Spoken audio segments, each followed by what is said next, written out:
Што се однесува за прашањето околу изборите, тоа прашање некако ми е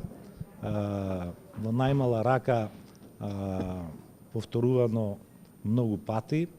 и мислам дека ние имаме дадено дефинитивен одговор на тоа. Значи, ние не сакаме да ги кочиме, тоа е дел на демократските процеси, како бизнис заедница, затоа што сакаме да се ги вршиме нашите работи. Меѓутоа, она што бараме да кампањите бидат кратки, сконцентрирани, концизни, да не се врши притисок на бизнисот, а мислам дека таков консензус можат да постигнат политичките партии околу нивното финансирање, буџетско и околу скратување на роковите за изборните активности и тие да си станат составен дел од милјето кој што опто нема да влијаат на работењето на бизнисот.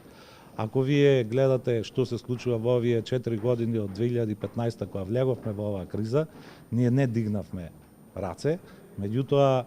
има свое влијание сето тоа, негде има и изговор, негде има и свое влијание, ние треба јасно да ни биде дека бизнисот ќе ги пробива границите на земјите и таму каде што имаме политички проблеми, затоа што тоа е наша задача, затоа што тоа е наша цел и ние со Грција тоа го покажавме.